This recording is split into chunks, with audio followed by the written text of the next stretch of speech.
Okay, guys, what we're going to do today, we're going to quickly go back through the anatomy we've talked about, make sure everybody understands. Then we have one more little piece of anatomy we haven't quite done yet, and I left it off last week on purpose because I was hoping you'd learn what we talked about before I showed you this extra piece. Okay? Then today we're going to really get into physiology.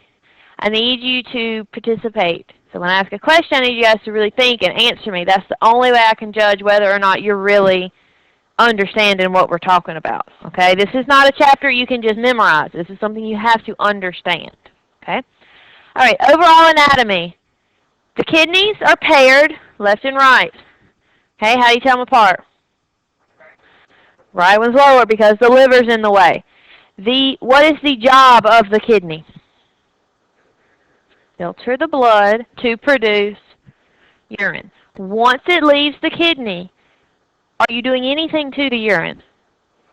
You're just taking it out of the body. From the kidney, it goes through ureters, and we're going to look a little bit closer at the ureter, the bladder, and the urethra, but they're not very fancy. We'll do that at the very end. So it just travels through the ureters, goes to the bladder where it is stored until you feel the urge to urinate, and then expelled through the urethra. Okay? The anatomy of the kidney itself. When you're looking at a kidney, the first thing you need to do, is find your capsule. The fibrous capsule is the outside coating. That's what gives your structure to your kidney. The inside of the kidney is very mushy. Once you find the capsule, you need to distinguish between the cortex and the medulla. The cortex is any of this region out here, right? The medulla is where you find the medullary or the renal pyramids. And the pyramids are these little fan or triangle-shaped structures, right? At the boundary between a medullary pyramid and the cortex, like right here, that is where you make urine. Okay? Anytime the cortex dips down in between the pyramids, we call that a column. Okay?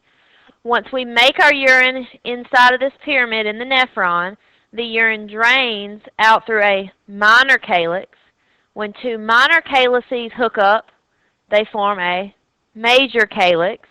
When more than one major calyx starts joining and we have this large collection area, we call this the pelvis. Good. Then the urine flows out the ureter. Okay? The top blood vessel right here is representing the artery. It is smaller, more perfectly circular, and immediately branches into two distinct branches, the segmental arteries. The vein is not perfectly circular shaped. It's going to be bigger, and you don't see the immediate two branches. You just see pieces coming off of the vein. It's not quite as perfect.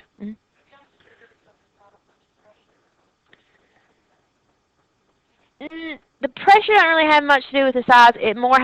Size has to do with the amount of muscle.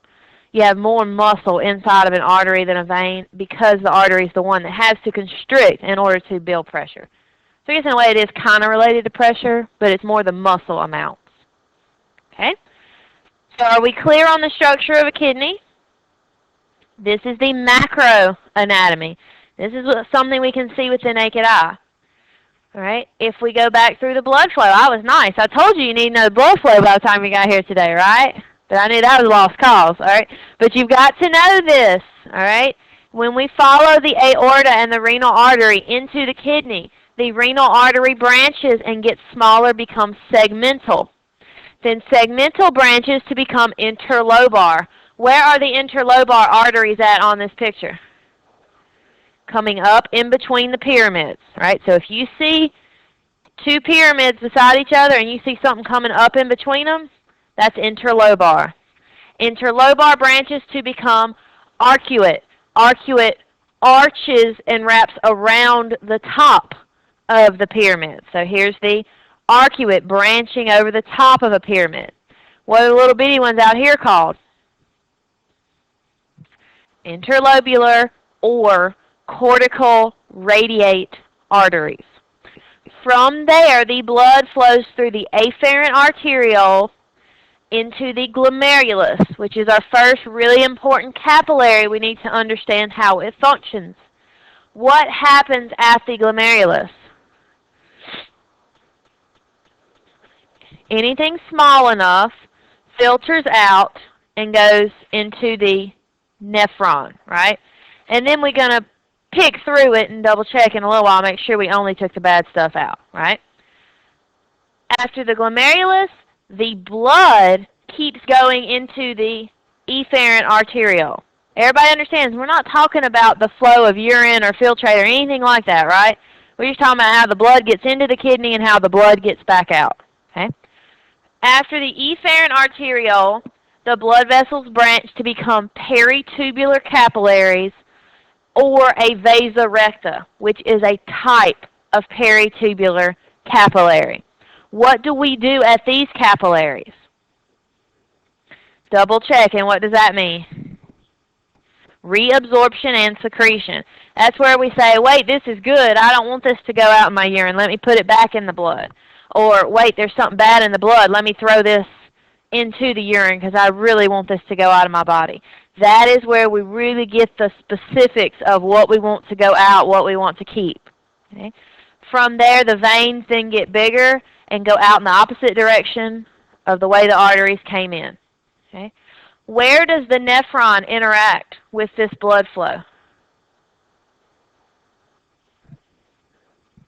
At the glomerulus, Bowman's capsule wraps around it, right? Remember, Bowman's capsule has the podocytes, the big feet that wraps around it. So it's like a big cup, and all the liquid flowing down flows into Bowman's capsule. Where else? Peritubular capillaries. They wrap around the proximal convoluted tubule, loop of Henle, distal convoluted tubule, collecting duct, which is the next thing we need to look at and make sure you understand. And when I gave you your quiz, the first thing I heard was, this is backwards. Is the human body always going to be one direction? Nah, remember, here's the collecting duct.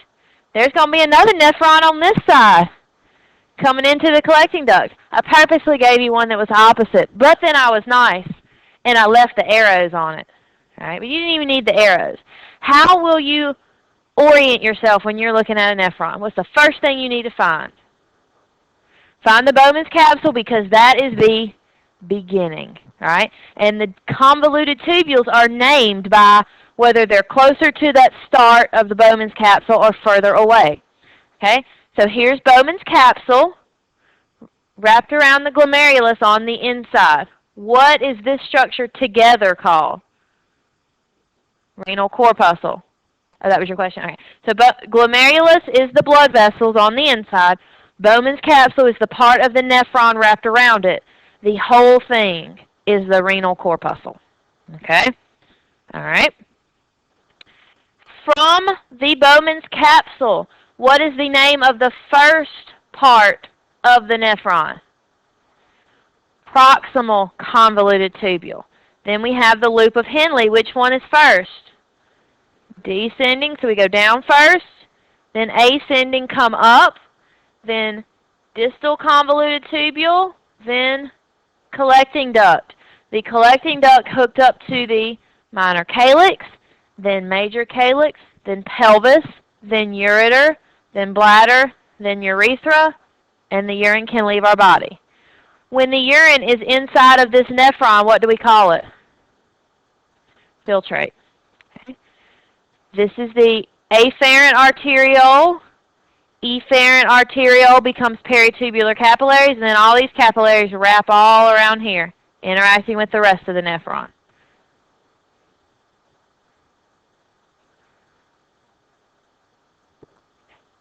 Right here.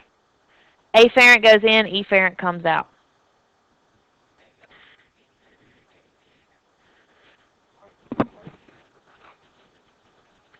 Correct. Descending always, they're named ascending and descending by the way the filtrate flows through them. So if the filtrate is coming from the PCT, then it has to go down first, so that's descending. Right, if I just cut everything off and showed you the loop, you would never know which was ascending and descending. You have to see how they hook up to know which is descending and which is ascending. Okay? Let's make sure you understand a couple more things, and then we're ready to start new things today. All right. So we said there were three major processes we were going to talk about. filtration, reabsorption, and secretion, right? Where does filtration occur? At the glomerulus inside of Bowman's capsule. That's where we do our filtration, right? What does the blood look like inside of the afferent arteriole? So before it goes in, the blood is dirty, got lots of waste. It's full, right? It's very concentrated. What do you think the blood looks like in the efferent arteriole? It's got some proteins in it. Does it have anywhere near as much stuff in it as the afferent? So where's the blood pressure going to be higher, in the afferent arteriole or the efferent arteriole? In the afferent, because there's more stuff in a confined space, so the blood pressure is going to be higher. Good. Everybody understands that. All right. The last thing we were doing as we left on Tuesday was looking at just what the type of cells were that compose the different parts of the nephron. Okay? And that's going to really be important as today we're going to go through in much more detail exactly what's going back and forth. So in the PCT, we have cuboidal cells with microvilli.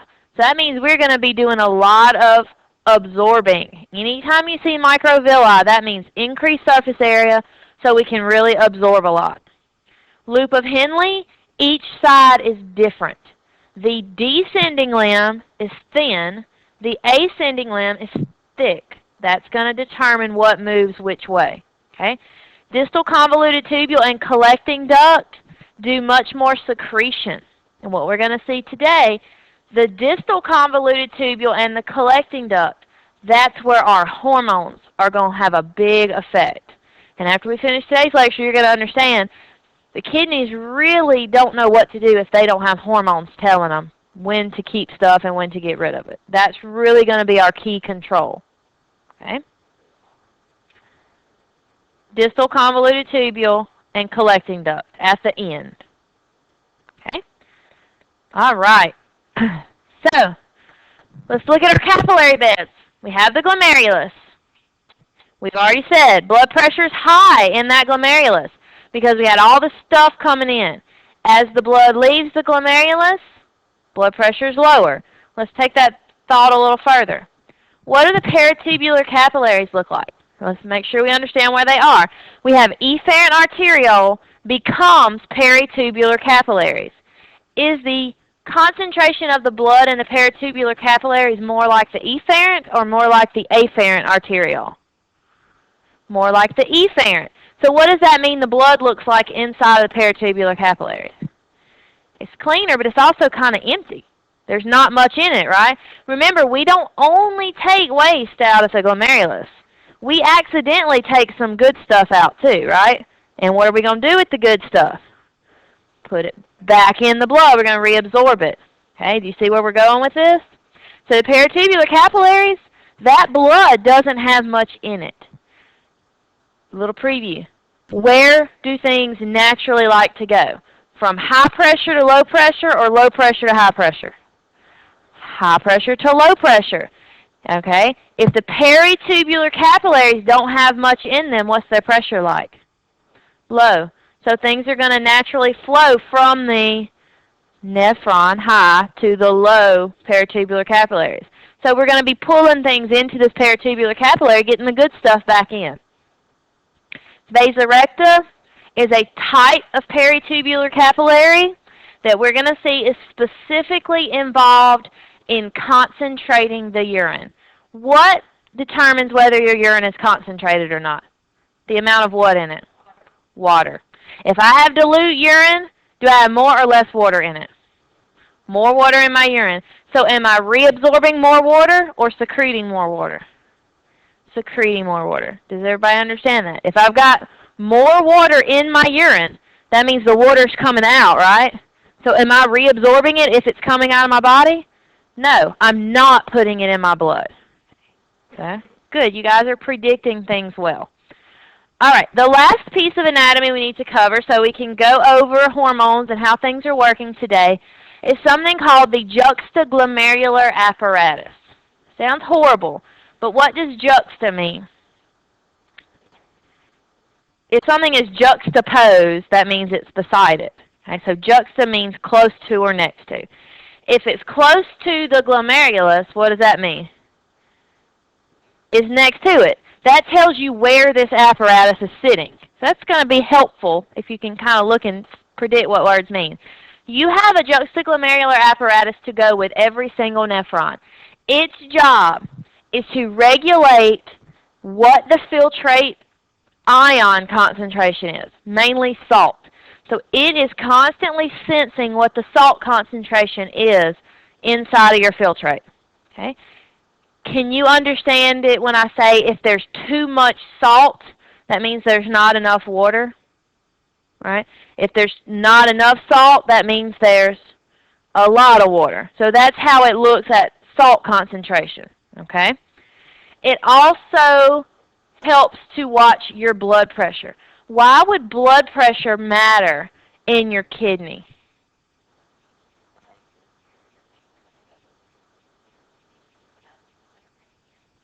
Very good. If you have high blood pressure, can you understand that means it's going to force a lot of blood into that glomerulus? If you've got really high blood pressure in your glomerulus, not only is the stuff we want to come out going to come out, it's going to force all kind of stuff out because you got all the stuff coming and just pushing things through those little filtration slits. Okay? So this is also going to affect our blood pressure, and we're going to look at how.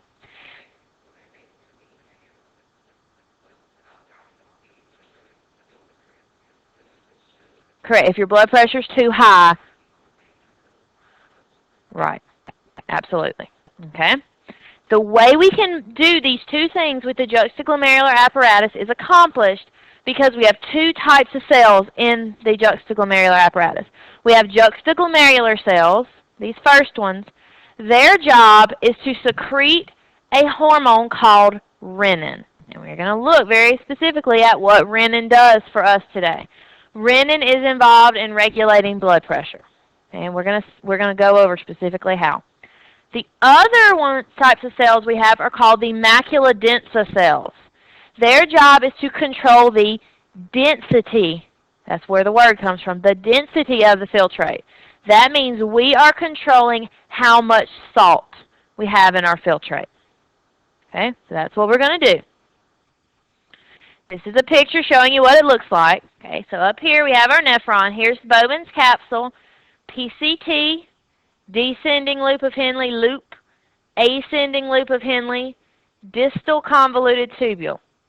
The juxtaglomerular apparatus is right here in the center. So if we blow this up, over here we're looking at afferent arteriole coming in. All these little bubbly things is supposed to represent the glomerulus. Okay? This is the efferent arteriole. This is a piece of the nephron coming back up. So the way this looks, have glomerulus, proximal convoluted tubule. Everybody's with me? Loop of Henle, distal convoluted tubule. Okay? So, In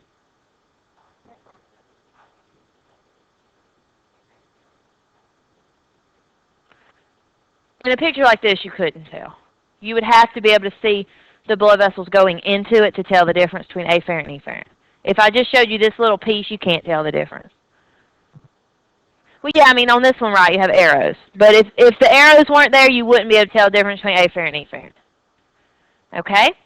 Let's make sure we understand a few things. What does the filtrate look like in the PCT? Let's think about what we just did. We just took everything out of the glomerulus that was small enough and put it in the filtrate. Does it have a lot of stuff in it right here? Yes, it's got a lot of stuff in the filtrate. As we keep going, should we have less stuff in the filtrate? Yes, everybody understands that, right? Okay. The cells over here next to the distal convoluted tubule are the macula densa cells. So they're going to sense the amount of salt in the distal convoluted tubule. All right, let's see how well you guys are keeping up with me. If the macula densa cells predict there's a lot of salt, what's wrong? Okay, so let's think about this. Here comes all this filtrate has been floating through, and it gets all the way over here to the end of the nephron, and there's a lot of salt. What's going on? You've reabsorbed too much water. You're keeping too much of your water. Or maybe you didn't reabsorb your salt. How about this? What if it's flowing through the nephron too fast? If it's going real fast, can you reabsorb enough? No. So these are going to be problems that the macula densa cells can predict simply by looking at, oh, there's too much salt here. That can mean I need to quit reabsorbing the water, I need to start absorbing more salt, or I need to slow down the filtration rate. I need to make it go a little slower. Okay? Good. We're building. It's not supposed to just be popping all of a sudden. It's supposed to slowly be coming together for you. Is that what we're doing? Everything's starting to make sense? All right. The other cells, the juxtaglomerular cells, are in here next to the glomerulus. They sense blood pressure. When they sense a problem with blood pressure, they can secrete vasoconstrictors or vasodilators. What does that mean? They can make the blood vessels bigger or make the blood vessels smaller. What was your question? They're these little bluish purple things all in between. You got to remember the glomerulus is all twisted and wrapped together, and these little juxtaglomerular cells are kind of stuck all in between because they're monitoring the blood pressure throughout. Okay? So let's think about what they're going to do. I didn't that time. Just saying that the glomerulus, we're not really talking about the Bowman's capsule. We're more just looking at what's going on with the glomerulus. Okay? So all these little juxtaglomerular cells are wrapped around the glomerulus. If the blood pressure is really, really high, we've already said that would be bad, right? The blood pressure in the glomerulus is too high. That means we're going to be spitting too much into the nephron, right? Okay? So a little term you're going to see starting to pop up a lot is the GFR. That stands for the glomerular filtration rate. What is a rate? The speed, how fast something is going. Okay? So if the blood pressure is high and a lot of stuff, too much stuff, is leaving the glomerulus and going into the nephron, will you have a higher rate or a lower rate? A higher rate. Good. So high blood pressure leads to a high GFR, a high glomerular filtration rate. All right? What would happen if, since I have a high blood pressure, my little juxtaglomerular cells, they start secreting a vasoconstrictor? Okay? So I've got a bunch of stuff flowing in, and I say, wait a minute, let's close this afferent arteriole. Can as much come through at one time? No, the tube's smaller, right? That makes sense? Now, yes, if the tube is smaller, the amount coming through is going to be coming through forcefully. I agree with you. But we're not trying to control how fast the blood's coming through. We're trying to control how much is coming through. Okay? And that's something very easily confused. I confuse myself all the time with it. Okay? So I'm going to say it again and make sure I'm saying it right. I'm going to say it slow. Okay? High blood pressure. Our GFR is too high. I need less blood to come in here. So the juxtaglomerular cells secrete a vasoconstrictor. I constrict the arteriole, less blood can come in, so now I've lowered the blood pressure in the glomerulus and fixed my glomerular filtration rate. What I'm saying is written on your slides, I promise. I'm just trying to do it with a picture so you can see it. We're just worried about how much space we have to let the blood flow through. Is everybody staying with me? All right, let's do the reverse.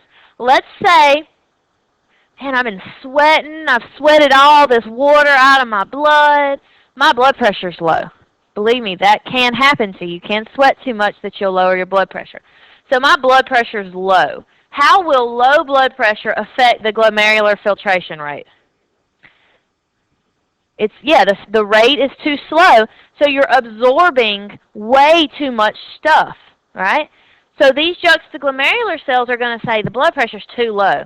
I need more blood to come in. to make up for that. How will I get more blood to flow in? I'm going to open up or dilate my afferent arteriole. Now more blood can flow through, so higher blood pressure, get more into my nephron, increase my glomerular filtration rate. Are you guys understanding? Y'all act like you are, and that makes me so happy. Does that make sense? Okay. Let's do the same thing with these macula densa cells over here. So my blood pressure's high. I have a high glomerular filtration rate. Okay, that means, again, flowing through really, really fast, right? If it's flowing really fast, am I going to absorb as much? So what is the stuff, the filtrate, going to look like when it gets over here to my distal convoluted tubule? A lot of salt or not much salt? A lot of salt. Macula densa cells are going to say, whoa, too much salt. So what are they going to want you to do? Slow down the filtration rate. How are they going to get you to slow the filtration rate? Constrict the blood vessel so less flows in, so we get a slower filtration rate. Very good. Okay, everybody seeing how this fits together? Okay. The other thing we can do, besides what we call the myogenic mechanism, just affecting the using muscles to close and open blood vessels, is we can secrete hormones. Okay, so I'm going to flip to some of the words because y'all act like y'all really need to see it written.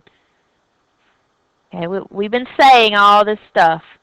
All right, so let's look at how we're going to secrete our hormones. Okay, that's the Renin-Angiotensin mechanism. All right, the way this works, it's going to involve two things. We have angiotensinogen. That is a protein that's always in your blood.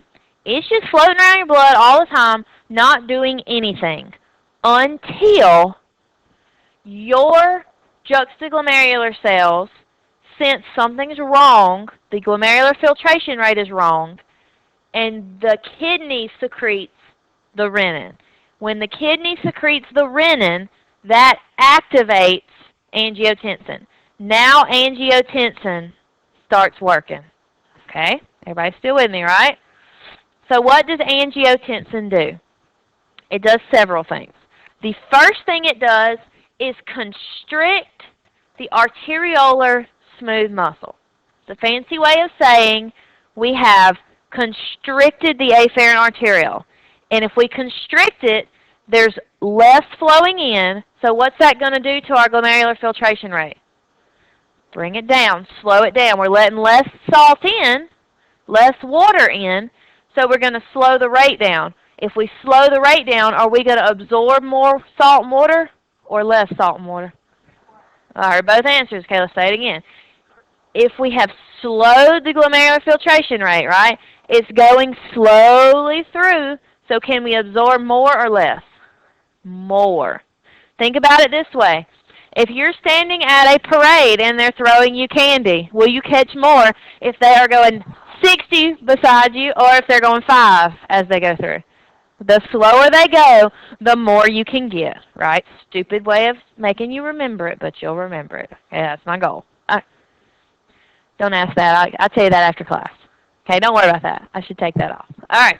So far, we are saying we can do that. In addition, that's what we've already talked about, right? That's what I was describing a few minutes ago with the picture. The other thing renin that can do, which is the new thing, is when it activates angiotensin, it causes you, we said we're going to reabsorb more. We do that because our adrenal cortex, where's the adrenal gland at? Sitting on top of the kidney, right? Cortex means outside of those glands. Inside the adrenal gland secretes adrenaline. Outside secretes aldosterone. If you remember back the first day of class, we said adrenal glands make aldosterone, and I think I gave you the definition that aldosterone helps you go to the bathroom less. Well, now you should be able to start thinking about how does that really work. If I secrete aldosterone, aldosterone makes me reabsorb more salt. And here's an important key for any test question you ever take on urinary system. Wherever salt goes, water is following. Salt is the one that starts out everything, and everything else just kind of follows along. So if I reabsorb more salt, that means I'm doing what with my water? Reabsorbing more water. If I reabsorb the water, do I have as much to pee out? Nope, because I'm keeping it. Okay? It's not done yet. Renin says, you know what? Not only am I going to constrict my afferent arteriole to help reabsorb more water and salt, and secrete aldosterone, trigger the secrete of aldosterone, which will make me reabsorb more salt, I'm also going to trigger the hypothalamus to release ADH. What does that stand for? Antidiuretic hormone. Antidiuretic makes you go to the bathroom less by making you absorb more water. Do you see how renin and angiotensin are just making several things happen, but the end goal is still keep the salt, keep the water, go to the bathroom less? See how it's all working together? The angiotensin also activates the thirst center in your hypothalamus. Obviously, you need some water. Your kidneys are trying to keep as much as they can out of the blood, so at the same time, angiotensin tells your brain, tell this dummy to drink some water where I won't have to work so hard. Because the overall goal here is I need water in my body, so don't pee it out. Don't get rid of something that I need. Okay? Now, I wrote it all in words. This is a summary that I wrote for my class last time and accidentally saved it, so I can't make you tell me the steps and type it out with you.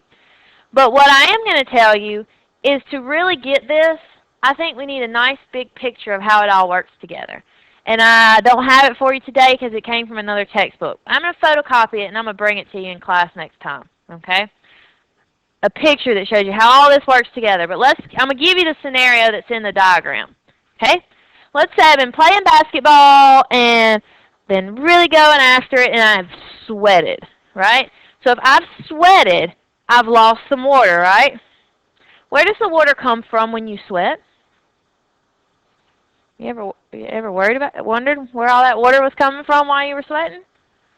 Your cells get it from your blood. You are draining your blood of water when you sweat. So if I have less water in my blood, what's that going to do to my blood pressure? Less water lowers my blood pressure. So this mechanism is going to start out by sensing that low blood pressure. Okay? It doesn't have to be because you were playing basketball and sweating. It could be other reasons, but that was just the example I came up with, right? So I have low blood pressure. These things are separated because this is all going to happen at the same time. So one thing that's going to happen, low blood pressure is sensed by the hypothalamus, secrete antidiuretic hormone. Antidiuretic hormone goes and tells what part of the nephron is affected by hormones? The beginning or the end? The end, distal convoluted tubule collecting duct. Antidiuretic hormone goes down there and tells those, keep water, reabsorb more water. Okay? At the same time, the juxtaglomerular apparatus said, low blood pressure. That means my GFR is too low. So juxtaglomerular apparatus secretes, this isn't in your PowerPoint, if you're sitting there looking, okay? Juxtaglomerular apparatus causes you to secrete renin. Renin activates angiotensin. Angiotensin causes the adrenal gland to secrete aldosterone. Aldosterone goes to what part of the nephron is affected by hormones? DCT and collecting duct, and tells them to reabsorb salt. If we reabsorb salt, what always follows? Water. So the end goal is we have reabsorbed water and raised our blood pressure back up. Okay? The reason you don't have this slide is because usually I tell you, I want you to sit down and see if you can write the steps out. Not necessarily writing this down, I'm not crazy. But that is something you should be able to do. You need to get you a blank sheet of paper and think about it. If I have low blood pressure, how is all this going to work together? See if you can draw the path and figure it out. Okay? Did you guys keep up with this today? This is not complicated, but it's involved. There's a lot of little things working at the same time. So you got to keep it straight in your mind. Okay? All right. So let's look a little bit close. We've been talking about all these things. Let's look a little bit more closely at reabsorption and secretion. When I reabsorb, let's make sure we all understand. Reabsorption, by definition, is moving from the nephron tubules back to the blood. So if I'm reabsorbing, am I trying to keep something or get rid of it? Trying to keep it. In general, do I reabsorb good stuff or bad stuff? Good stuff. There are times when you accidentally reabsorb bad stuff, but is that big of a deal? No, you may be able to secrete it later, or if you've reabsorbed something you didn't need, worst case scenario, it flows back to your heart and it'll make it back to your kidney in a few minutes, and then you can get rid of it again. Think about this. Is it bad if you start urinating out something good? Can you get it back? No, it's gone. Okay? So it's not that big of a deal if you reabsorb something bad. You are going to reabsorb 99% of the things that you filter out in your glomerulus. Okay? And that, I think, is the piece that people have a hard time accepting. Why did I filter all of this out if I'm just going to put it all back in? Because it's a process of trying to ultimately get only the bad stuff in the nephron. And your kidney is not a brain. It can't look at each little thing and go, yep, bad, bad, good, good. It can't do that. All it can do is just pull everything through and use things moving back and forth in an effort to ultimately get it the way that your body needs it to be. Okay? So how do we reabsorb everything? Everything that we reabsorb is linked to sodium reabsorption. So the answer is why. Because sodium movement occurs through every cell membrane in your body, right? A&P1, biology class. What is a sodium potassium ATPase? What is that thing?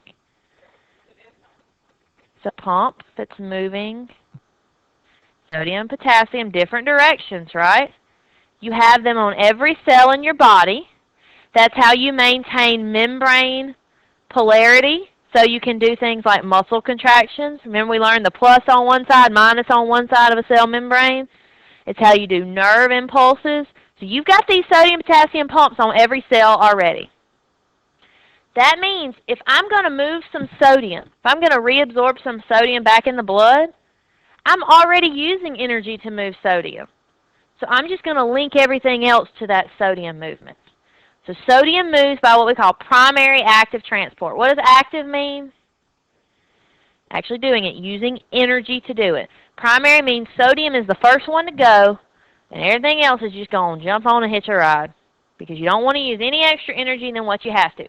You don't want to be walking up here and then all of a sudden be tired because you drank a Coke and your kidneys have been working so hard, right? You don't want to be using any extra energy while your kidneys are trying to do something that they're doing over and over again normally through each day. Okay? All right. Well, what else? Everything is going to follow along with the sodium. Your organic nutrients are going to move by secondary active transport. I'm going to show you a picture in just a second. Water is going to move by osmosis, which is the diffusion of water. Okay, so look at this picture, showing you how things are reabsorbed. On the right side, what's your left side of the picture? This yellowy looking area, that's the inside of the nephron. Okay, since we're looking at mostly absorption going on, this is probably the proximal convoluted tubule, because that's the beginning. That's where we really start trying to pull all of our good stuff back in. We don't want any bad stuff, any good stuff leaving. So we try to pull it all back in at the beginning. Okay? Well, if you follow at the top, the first thing that happens, and that's what the red arrows are, is showing you the sodium moving, And the sodium just jumps on this sodium-potassium ATPase. He was already moving sodium. So all the sodium that we need to reabsorb just jumps on. Well, what about all of the other things? Glucose and things like that? It just hitches a ride.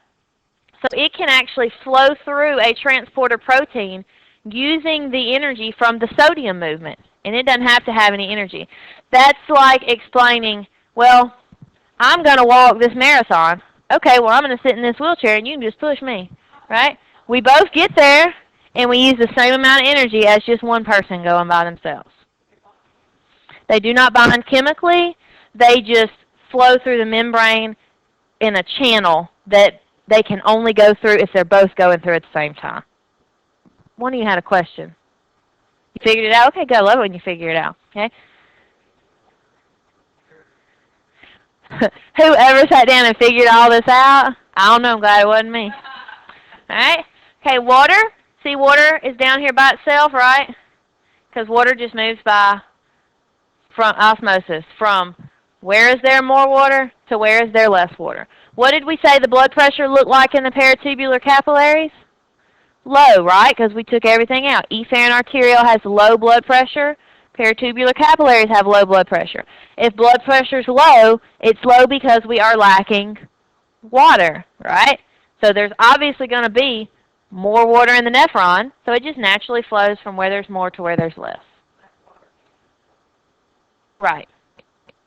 Yeah, you do lack the salt and everything else in the blood, but the salt, sodium, potassium, chloride, those ions are charged. That's why you have to have all these channels to help them get an energy in. That's chemistry, trying to understand how they get where they're going. And, I mean, are there other things that go? Absolutely, there are other things moving back and forth, but for the purposes of this, if you can just keep up with what the salts do in the water, then you're doing pretty good. Okay, everything else just kind of comes along. Okay? This is an extremely important slide for you to pay attention to. This sums up the movement of everything through the nephron. We hadn't done all of this yet. So far, we've been looking at the reabsorption. Okay? And if you look, most of the reabsorption happens at the proximal convoluted tubule. So let me draw something real quick. Make sure you understand why that's where we're doing most of the reabsorption. All right. So here's our glomerulus, efferent arteriole. Bowman's capsule wraps around. Proximal convoluted tubule. Loop of Henle. Distal convoluted tubule. Collecting duct. Does that make sense? Okay. All right, let me get a different color, or it's going to all look like black lines drawn together. Peritubular capillaries, right? Make it bigger. All right. So, the blood, right here, efferent arteriole, and the blood in the peritubular capillary. What's the blood look like right here? Very thin, almost empty. What does the filtrate look like right here inside the proximal convoluted tubule? Very concentrated. If things naturally like to go from where there's more to where there's less, does it make sense to you that the major place I'm going to be doing my reabsorption is right here? Because there's a ton of stuff inside of the PCT, so I'm naturally going to let it flow into the peritubular capillaries. This is the site of most of your reabsorption. Okay? It's going to reabsorb and secrete until everything is balanced and we're only getting rid of bad stuff and we've kept all of our good stuff. That's where we're ultimately trying to get to. Okay? So, what we'll be doing next time is looking specifically at what happens in the loop of Henle. And it gets a little complex because one side of the loop of Henle always does the opposite of the other side. So we're going to save that for next time. We have already gone over what ADH and aldosterone do, right? They cause you to reabsorb water and sodium, depending on which hormone we're talking about. And where did we say they worked? Distal convoluted tubule, collecting duct. Okay? See, we're really almost done. right? Only thing we have left to do is look at what the loop of Henle does and then say this is what the ureter does, this is what the bladder does, this is what the urethra does. How are we feeling about the urinary system so far? Okay. Not that bad, right? We've been doing it slow on purpose because I want to make sure you understand. Anytime you get confused, you need to go back to the original, what was the purpose? I'm trying to ultimately get the bad stuff out of the blood, keep the good stuff in the blood. I can't magically pick good and bad, so I bring it all into the nephron and then start putting good stuff back in and double checking and getting it just right. Everybody feeling okay? All right.